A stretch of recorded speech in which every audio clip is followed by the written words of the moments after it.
Hello सबैलाई स्वागत छ फेरि पनि मेरो भिडियोमा। आज चाहिँ म घर जाँदैछु अनि अब कति यही रोड मात्रै खिच्छ भन्नुहुन्छ होला। अब मेरो जाने ठाउँै कहीँ छैन, यही रोडमा त हो हैन। कोले यहाँ माछा छ अरे के खाने खालको? के पिठो भनेको चाहिँ? ए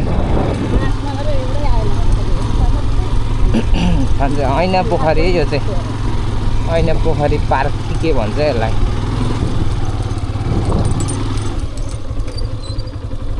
उताको बाटो बिग्रेको हो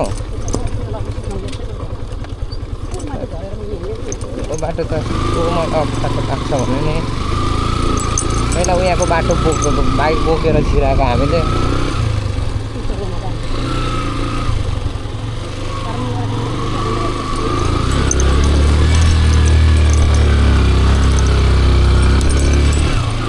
पिकअप आवाज चाहिँ बगास होला यस्तो उसको चाहिँ सक्दैन नि। आज मैले माइक जोडेको छुइनँ है, किनभने बाहिरको पनि आवाज सुन्नु भनेर क्या मम्मीसँग गफ गर्दै जाँदैछु नि त, त्यही भएर।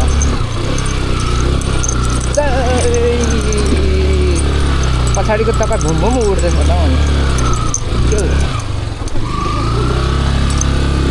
अप्ठ्यारोमा झर्छु भन्छ। कहाँ अप्ठ्यारो छ, सबै सजिलै सजिलो छ।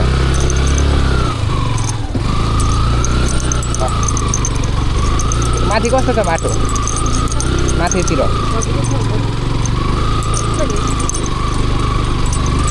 यो त सजिलो हो।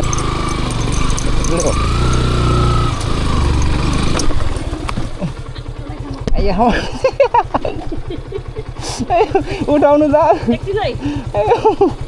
यस्तै हुन्छ नि हौ।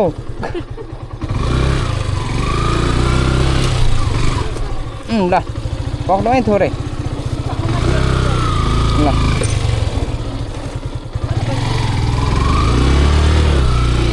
लडिगयो नि एक सार्को चाहिँ मजाले, बाइक चाहिँ लडेन, मान्छे चाहिँ झरियो। उफ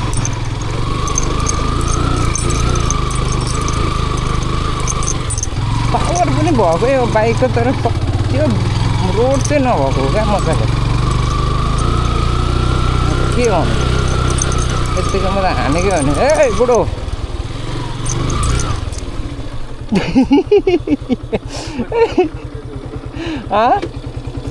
कहाँ यहाँ मम्मी हुनुहुन्छ मेरो?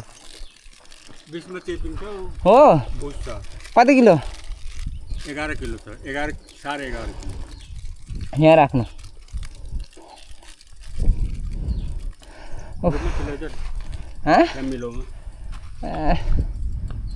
त्यहाँदेखि अलिक मैदान छ कहाँ?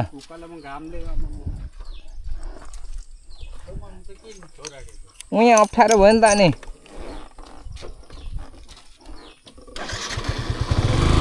यहाँ चाहिँ हामी चाहिँ अझै पनि यताको मान्छे चाहिँ अब भारी बोकेर नै खानुपर्छ त, भारी बोकेर नै अझै पनि बोकेरै खाने। बाइक हुनेले बाइक भन्दा त बाइक त यो के अरे यो अब जेटसम्म पनि चल्दैन नि होइन। बाइक त जेटसम्म चल्दैन नि।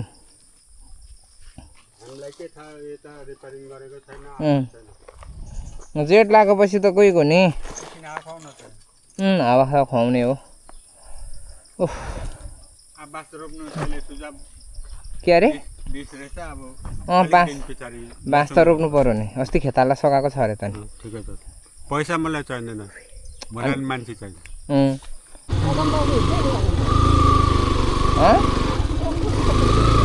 जान्छ चाहिँ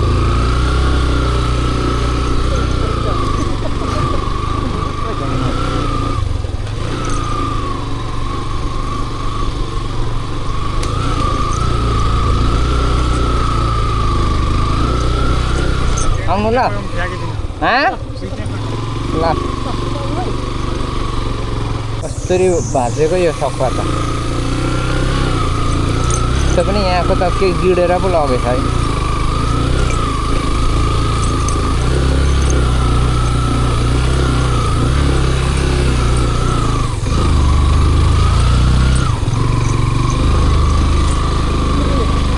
कहाँ अप्ठ्यारो?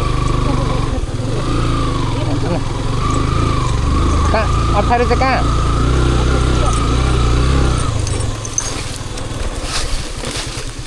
अन्त झर्नु यता बाटो छ हौ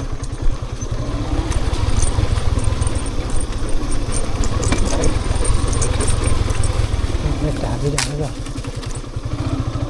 जिउँदै रहेछ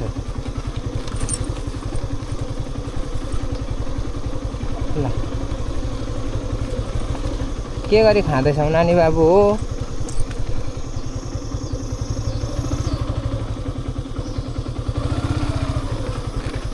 लो बाइकलाई पनि शीतलमा राख्छु म उफ आम्मा गर्मी के साह्रो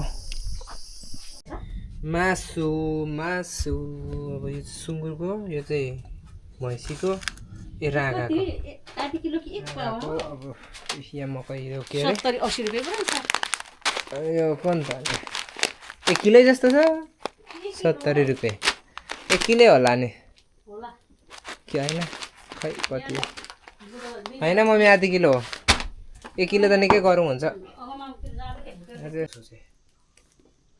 भैँसीको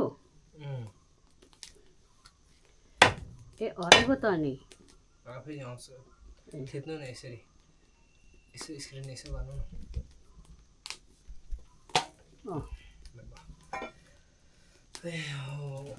यहाँ पनि देखाउनु त्यही छ काटेको त्यहाँ सेक्वा त अब त्यो चाहिँ लगाइदिएछ अनि अरू त होइन मैले काट्नु लगाएको यो पकाएर खाने कि के गर्ने सेकै खानु पकाउनु हुन्छ सेकै खाउँ न सेकै धेरै खान्छ चाउचाउ छ नि होइन प्याज पो बिर्सेछु हो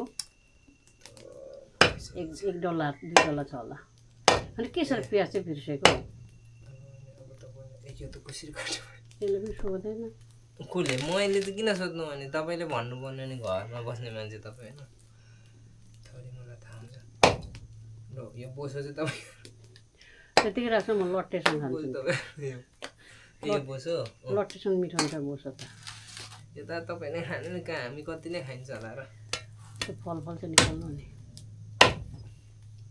निकालिसक्यो त त्यो बोसो त्यो बोसो बोसो चाहिँ लट्टेसँग पार्छु नि म हो ल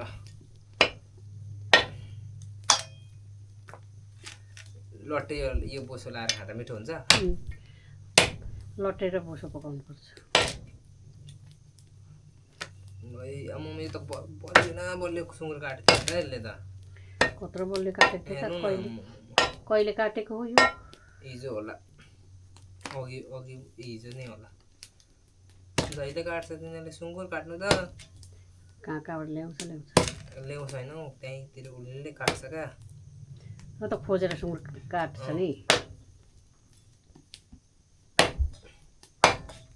यो फेरि यो पनि साह्रै लाग्दो रहेछ नि त नि खै विकासले बाँस काटेर के गरी बस्छ नि यो भरे खानु मन लाग्यो भने काटेर खाने खोइदिनु उफ लु अब यहाँ चाहिँ चाउचाउ पकाउने तयारी हुँदैछ हाम्रो म त घाँटी पो दुख्छ यो खाइदिएर त चिसो खान्छ नि कुवा कटाइ हुँदैछ यहाँ अब टक्कसँगले यहाँ आदि पाक्दैछ यो चाहिँ अब आगोमा पकाउनु नै कोइलामा पकाएर चाउचाउ पनि सेकिएर चाउचाउ त पर्दैन होला एकचोटि त त्यसलाई बरु उयोहरू चाहिँ चाहिन्छ प्याज खोर्सानी चाहिँ चाहिन्छ खोर्सानी